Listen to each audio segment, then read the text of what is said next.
مگر اسرائیل انہیں غزہ میں داخلے کی اجازت ہی نہیں دے رہا۔ ہسپتالوں میں زخمی کہ جن میں اکثریت خواتین اور بچوں کی ہے وہ دوائیاں نہ ملنے کی وجہ سے موت کے منہ میں جا رہے ہیں، تو پناہ گزین کیمپوں میں بھوک اور قحط موت بن کر نازل ہے۔ غزہ کی تمام تر صورتحال لائیو کوریج ہے، and yet the world is just a silent spectator۔ Gaza کی کمی نے ہنستے کھیلتے بچوں کو ہڈیوں کا ڈھانچہ بنا کر پیش کر دیا ہے۔ اور ابھی جو میں آپ سے مخاطب ہوں، نان سٹاپ کارپٹ بومنگ جاری ہے پورے کے پورے شہر میں۔ بھوکے پیاسے فلسطینیوں پر آج بھی اسرائیلی فورسز نے براہ راست فائرنگ کر کے 6 فلسطینیوں کو شہید کر دیا ہے۔ رفح کے امدادی مرکز کے قریب بھی امداد لینے کے لیے جب فلسطینی جمع ہوئے تو اسرائیلی فورسز نے ان پر فائرنگ کر دی اور صبح سے ہونے والے متعدد حملوں میں 41 فلسطینی شہید ہو چکے ہیں۔ اسرائیلی وزیر اعظم نیتن یاہو نے گزشتہ روز پریس کانفرنس کرتے ہوئے غزہ پر قبضے کے اسرائیلی منصوبے کا ایک بار پھر دفاع کرتے ہوئے یہ دعویٰ کیا ہے کہ غزہ پر قبضہ ہی جنگ کو ختم کرنے کا بہترین راستہ ہے۔ ہمارا مقصد غزہ کو حماس سے آزاد کرانا اور پھر یرغمالیوں کی رہائی ہے۔ نیتن یاہو کا کہنا ہے کہ غزہ کو قبضہ کرنا مقصد نہیں بلکہ حماس سے آزاد کرانا ہے۔ اسرائیلی وزیر اعظم نے حملوں میں شدت لانے کے فیصلے کا بھی دفاع کرتے ہوئے یہ کہا ہے کہ غزہ کی جنگ کل ہی ختم ہو سکتی ہے اگر حماس ہتھیار ڈال دے اور تمام یرغمالی رہا کر دیے جائیں۔ نیتن یاہو نے یہ دعویٰ بھی کیا ہے کہ غزہ میں خوراک کی قلت کی خبریں جھوٹی ہیں اور اس کا ذمہ دار حماس اور اقوام متحدہ ہے۔ ہمارے ساتھ جلال الفرا موجود ہیں، سینئر صحافی ہیں، فلسطینی صحافی ہیں جو فرنٹ لائن سے فلسطین سے کوریج کرتے آ رہے ہیں۔ جلال، بہت بہت شکریہ ساتھ دینے کا۔ سب سے پہلے انا للہ و انا الیہ راجعون۔ سر، مائی ڈیپسٹ کنڈولنسز ہمارے کولیگز کا اور وہ لوگ، وہ نڈر صحافی، وہ تمام تر بھائی کہ جو فرنٹ لائن سے نڈر ہو کے اپنے خاندان، اپنے بچوں، سب چیزوں کو بھول کر دنیا تک یہ رپورٹنگ کر رہے تھے کہ شاید کوئی ایک تصویر، کوئی ایک خبر، کوئی ایک فوٹیج جو ہے اجتماعی ضمیر کو جھنجھوڑ دے گی، مگر ایسا ابھی تک نہیں لگتا ہو رہا۔ آن گراؤنڈ رپورٹنگ چیلنجز آپ خود بھی کر رہے ہیں، reporting live coverage live genocide کی کتنی مشکل ہے جلال؟ جی بہت شکریہ محترمہ، آپ کے سوال کے بڑا مختصر جواب دوں گا۔ وہاں پر صرف صحافی کی رپورٹنگ کرنا مشکل نہیں ہے بلکہ زندگی وہاں پر مشکل ہے۔ وہاں پر ہر چیز مشکل ہے غزہ کے عوام کے لیے۔ وہاں پہ حتیٰ کہ خوراک حاصل کرنے کے لیے، وصول کرنے کے لیے بھی ایک سمجھ لے کہ موت کو گلہ لگانے کے مترادف ہے۔ صحافیوں کے لیے یہ سب سے زیادہ رسک والا کام ہے غزہ میں رپورٹنگ کرنا ہے۔ جیسے آپ نے فرمایا، یعنی صحافیوں کی ایک لمبی لسٹ ہے۔ یہ ایک اسرائیل کا منصوبہ ہے، اسرائیل کا پلاننگ ہے کہ وہ جو دنیا کا کیمرہ ہے اس کو بند کرنا چاہتے ہیں۔ وہ دنیا، غزہ کے عوام کا جو قتل عام ہے، غزہ کے عوام کا جو جنوسائیڈ ہے، اسرائیل کی پوری کوشش ہے کہ دنیا نہ دیکھے۔ اس لیے صحافیوں کی جو کیمرہ ہے اسی کو بند کرنا چاہتے ہیں۔ تو اسی طرح وہ ہمارے کولیگز کو، ہمارے جونیئرز کو، سینئرز کو بھی شہید کر رہے ہیں۔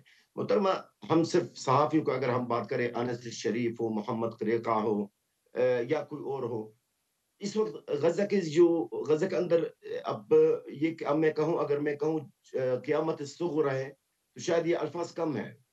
اگر میں کہوں کہ یہ کربلا ثانی ہے یا موجودہ دور کا کربلا ہے، یہ بھی لفظ بھی کم ہے۔ یہ جہنم ہے، جہنم۔ اسرائیل نے غزہ کو جہنم بنا دیا۔ غزہ کو بچوں کے لیے، خواتین کے لیے، بزرگوں کے لیے ایک قبرستان، میں بالکل کہہ رہا ہوں آپ کو، قبرستان بنایا ہے۔ غزہ کے عوام کے اوپر طرح طرح کی موت مسلط، میری عوام کے اوپر، میری قوم کے اوپر انہوں نے طرح طرح کی موت مسلط کیا ہے۔ ایک فضائی حملہ کا جو موت ہے، زمینی حملہ کا جو موت ہے، اور ابھی بھوک اور پیاس کے جو ایک الگ موت میری غزہ کے عوام کے اوپر مسلط کیا گیا۔ آپ یقین کریں، آپ نے صحافی کی بات کی ہے، ہماری صحافی غزہ کے اندر ہم تو ایک ہی گروپ میں ہیں سارے، واٹس ایپ پہ اور اس پہ، یقین کریں میں نے ایسے بھی صحافی دیکھی ہیں ابھی ریسنٹلی جو بھوک پیاس سے وہ بات ہی نہیں کر پا رہے۔ یقین کریں، بھوک اور پیاس سے بات نہیں کر پا رہا۔ ایسے صحافی ہیں جو میرے ساتھ لائیو میں تھا اس وقت، زخمی بھی ہوا اور بعد میں بھی شہید ہوا۔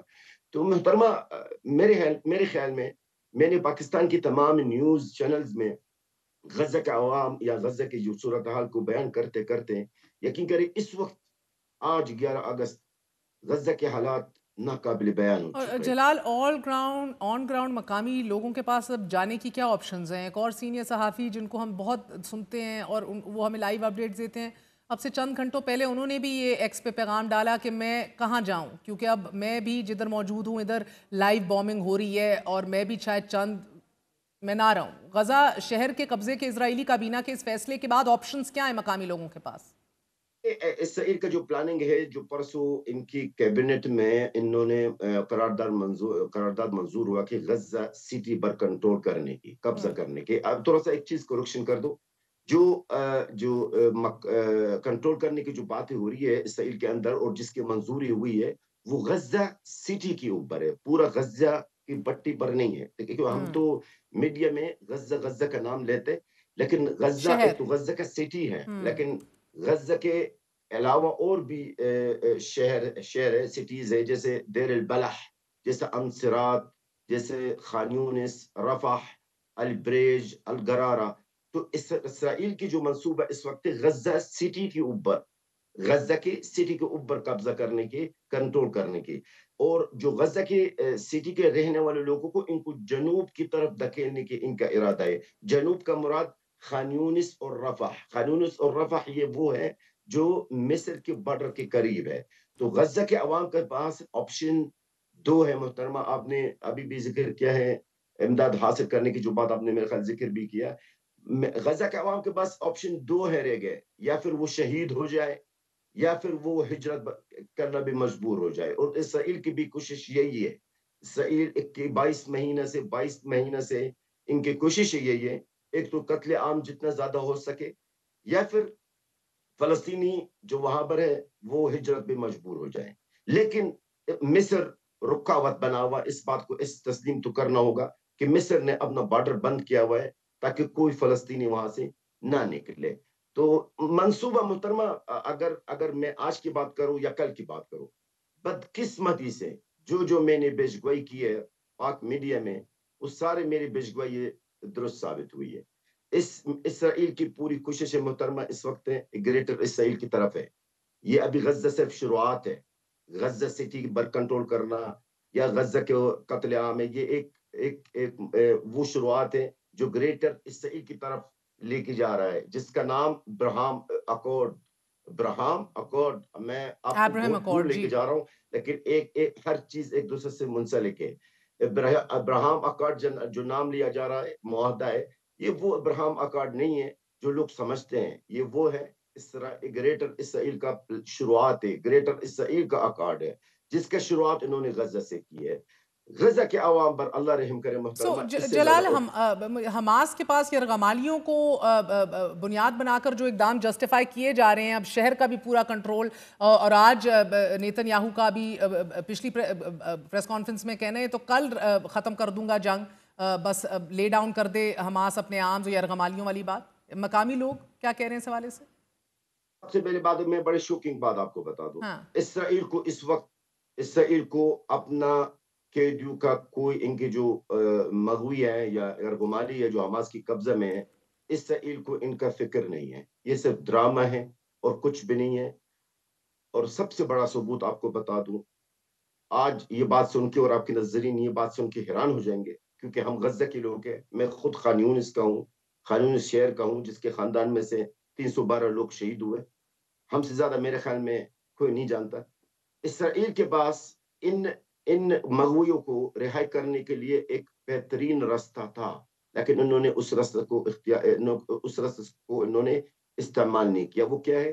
آپ کو شاید یاد ہوگا، جب انہوں نے یحییٰ سنوار جو آخر میں حماس کا چیئرمین تھا، ان کو شہید جو انہوں نے کیا ہے، یہ سب سے بڑا منہ بولتا ثبوت ہے کہ اسرائیل مغویوں کو صرف بہانہ بنا رہے ہیں تاکہ جنگ جاری رہے۔ کیوں؟ کیونکہ یحییٰ سنوار کو اگر اس وقت یہ شہید نہ کرتے ہیں اور یحییٰ سنوار کو گرفتار کر لیتے ہیں تو حماس مغویوں کو رہائی کر دیتے ہیں۔ یہ سن کے آپ کو حیرت ہوگی، آپ کے ناظرین کو بھی۔ اسرائیل کو بہانہ چاہیے مغویوں کو، کہ تاکہ جنگ جاری رہے. نیتنیاہو جو ناجائز ریاست کا دہشت گرد وزیر اعظم، ان کو پتا ہے کہ جنگ ختم ہونے کا مطلب میرا جیل جانا، مطلب یہ جیل جائے گا. کیونکہ آپ کو شاید بتا دیا ہے جلال، اگر اسی رفتار سے یہ کہ چلتا گیا یہ دہشت گرد اور دنیا بھی اسی طرح تماشائی بنی رہی، وہ تو کہہ رہے ہیں ملٹری کنٹرول کے بعد انتظامی کنٹرول کسی عرب ملک کو ہم دیں گے، کیا فلسطینی اس کو بہتر اس کو ایکسیپٹ کر پائیں گے کہ کوئی اور حکمرانی کرے ان پہ؟ دیکھیے محترمہ، سب سے پہلی بات تو غزے میں کچھ بچا ہے ہی نہیں ہے. میں آپ کو کچھ بچا ہی نہیں ہے. غزہ ایک پورا کھنڈرات ہے. ابھی بتائیں، ابھی آپ لوگوں کو یہ رپورٹ مل رہی ہے کہ جی 61,000 شہید ہیں. 61,000 شہید نہیں ہے محترمہ. 61,000 شہید وہ ہے جو لاشیں موصول ہوئی ہے. مزید اور کتنے لوگ جو ملبہ کے نیچے، 25,000 کے قریب ہے، یعنی لاکھ کے قریب شہادت ہوئی ہے. غزہ تقریباً آپ یہ سے کہہ لیں کہ 85% تباہ ہو چکا ہے. اب آپ غزہ میں کچھ بچا ہے ہی نہیں ہے. اب جو آپ مستقبل کی بات کر رہی ہیں اور جو ڈونلڈ ٹرمپ کی، غزہ کے لیے مختلف تجاویز پیش کیا جا رہا. ڈونلڈ ٹرمپ کی تجاویز شروع میں یہی چلتے آ رہی. پہلے شروع میں انہوں نے کہا کہ جی میں غزہ بے زوری پہلے ان کے یہ الفاظ تھے کہ میں غزہ کو جہنم بنا دوں گا، میڈل ایسٹ کو جہنم بنا دوں گا. واقعی میں اس نے غزہ کو جہنم بنا دیا، بالکل جہنم بنا دیا. دوسرا اس کا یہ بیان تھا، مجھے ان کے بیانات سب یاد ہے. ان کا دوسرا یہ بیان تھا کہ میں غزہ جو ہے خرید لوں گا. پتہ نہیں سمجھ میں نہیں آ رہا ان کو بیچے گا کون ہے. تیسری بات انہوں نے کہا، تیسری ان کا بیان یہ ہوا کہ جی میں غزہ کے جو عوام ہے ان کو میں ٹیمپرری عارضی طور پہ میں باہر ممالک، 3 ممالک کا نام لے رہا تھا وہ، ایک تو مصر، اردن اور صومالیہ لینڈ، وہاں پر میں بیچ دوں گا. غزہ کو ریبیلڈ کر کے دوبارہ غزہ کے عوام کو واپس کروں گا. ابھی جو بات آ رہی ہے وہ یہ ہے کہ ہم غزہ کا جو کنٹرول ہے وہ 3، کبھی 2 کہتے ہیں، کبھی 3 عرب ممالک کا حوالہ کر دیں گے. لیکن غزہ کے عوام اور وہاں کے جو جنگجو کا ایک بیان ہے، جو بھی باہر سے آئے گا اسرائیل اور امریکہ کی مرضی سے غزہ پر کنٹرول کرنے کے لیے ہم ان کو قابض کے طور پہ سمجھیں گے. ہم اس کو بہت قابض بہت سمجھیں گے. شکریہ. جلال الفرا موجود تھے، مقامی سینئر صحافی ہیں. فلسطینی کسی اور کی حکمرانی قبول نہیں کریں گے. Very short break, we're gonna be right back.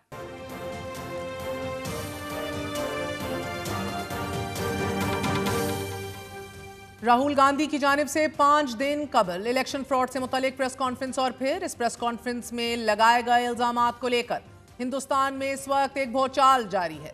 Vote چور گدی چھوڑ کا نعرہ لگا کر راہل گاندھی کی سربراہی میں کانگریس ممبران نے ہندوستانی پارلیمنٹ سے الیکشن کمیشن دفتر کی جانب مارچ شروع کیا.